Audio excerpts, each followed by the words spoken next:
اچانک انسان کا دل کسی چیز پہ آ جاتا ہے، یہ انسانی فطرت ہے، تو اس پہ پکڑ نہیں ہے۔ صوفیہ کہتے ہیں کہ تمہارا دل اتنا صاف ہو کہ تمہارے دل میں یہ بات بھی نہ آئے، غنا تمہیں نصیب ہو جائے، لیکن اس کے باوجود ہم بشر ہیں، کمزور ہیں، تو کسی شخص کے پاس کوئی چیز دیکھی اور للچا گیا دل اس کی طرف،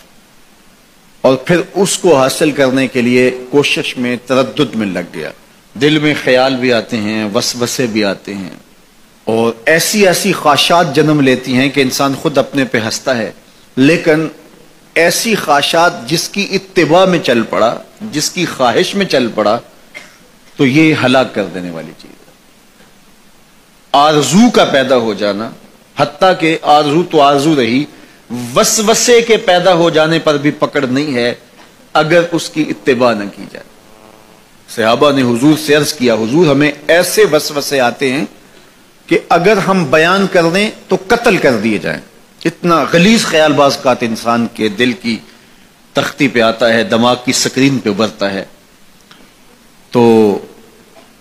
فرمایا کہ تم کیا کرتے ہو؟ تو انہوں نے کہا کہ ہم اس کو جھٹکنے کی کوشش کرتے ہیں، جب اس طرح کا کوئی خیال آتا ہے تو بندہ اس کو جھٹکتا ہے، دور کرتا ہے، اور بندہ خوف زدہ ہوتا ہے اور اللہ کی پناہ میں آتا ہے، اور اس کی ایک حالت ہوتی ہے۔ تو اس حالت کا انہوں نے ذکر کیا کہ ہم تو پھر یہ کرتے ہیں، تو فرمایا کہ ذالک صریح الایمان،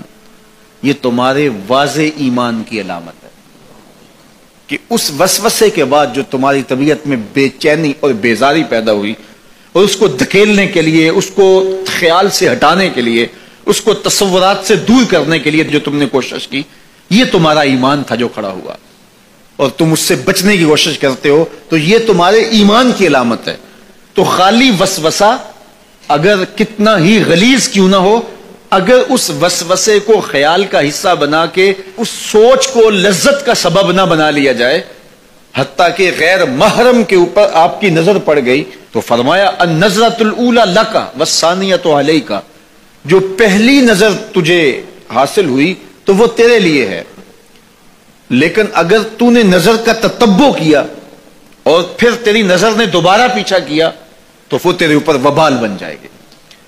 تو خواہش کا، وسوسے کا، اور کسی ایسی چیز کا دل اور دماغ کی سکرین پہ ابھرنا اور خیال پیدا ہو جانا، یہ کوئی بات نہیں ہے۔ انسانی زندگی کے اندر کتنے ہزار خیالات جو ہے وہ انسان کے دماغ میں جو ہے وہ پیدا ہوتے ہیں، اور پیدا ہو کر کے مٹتے ہیں، پھر نئے پیدا ہوتے ہیں۔ کبھی بھی انسان کا دماغ خالی نہیں رہتا، ہر وقت سوچتا ہے۔ آپ اگر یہ طے کر لیں کہ میں کچھ نہیں سوچنا، تو یہ سوچ رہے ہوں گے کہ میں کچھ نہیں سوچنا۔ یہ کبھی ہو نہیں سکتا کہ آپ کا دماغ ہو اور اس کے اندر جو ہے وہ کوئی خیال نہ چل رہا ہو، ہزاروں لاکھوں خیالات کا ایک ہجوم گزرتا ہے۔ تو انسان کا دل، دماغ اس طرح بھاگتا ہے۔ آپ اچھے لوگوں میں رہیں گے تو خیالات پاکیزہ ہوں گے۔ دیکھیے، آپ گندگی کے ڈھیر سے گزر رہے ہوں گے تو خیالات اسی طرح کے ہوں گے نا، اور اگر پھولوں کی روش سے گزر رہے ہوں گے، صحن چمن سے گزر رہیں گے تو خیال اس طرح کے ہوں گے نا۔ آپ جو ہے وہ کسی بازار سے گزر رہے ہوں گے تو خیال اس طرح کے ہوں گے، اور مدینے کی گلی سے گزر رہے ہوں گے تو پھر خیال اسی طرح کے ہوں گے نا۔ اس وقت آپ کے خیالوں کی دنیا کسی اور جہاں میں آباد ہے، اس لیے کہ آپ رسول اللہ کا فرمان سن رہے ہیں، لیکن اگر آپ کے سامنے کو گویا غزل گا رہا ہو تو پھر خیال کی وادیوں میں بھٹک کے کہیں آپ اور کھڑے ہوں گے۔ اب بات حضور کے فرامین کی ہو رہی ہے تو تصور پھر گنبد خضرا کے مکی کا ہی ہوگا نا،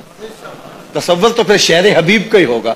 لیکن اگر آپ باتیں دوسری جانب کی کر رہے ہو تو تصور پھر ادھر جاتا ہے، اور اسی لیے ہمارے علماء نے کہا کہ گانے کی طرز پہ نعت نہیں پڑھنی چاہیے، اس لیے کہ گانے کی جو معروف طرز ہوگی، جب اس طرز پہ نعت پڑھی جائے گی تو سن آپ نعت رہے ہوں گے، طرز سے آپ کے دماغ اور آپ کے خیالات بھٹک کے کہیں اور چلے جائیں گے۔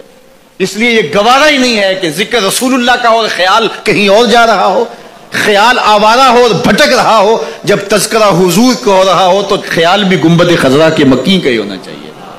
تو یہ بات ذہن میں رکھیے گا کہ یہ انسانی زندگی کے اندر انسان کا خیال بھی بھٹکتا ہے، سوچیں بھی بھٹکتی ہیں،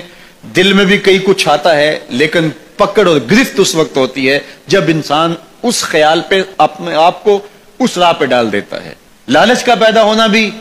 شریعت میں ماخوذ نہیں ہے. وہ تمہارے لیے جو ہے وہ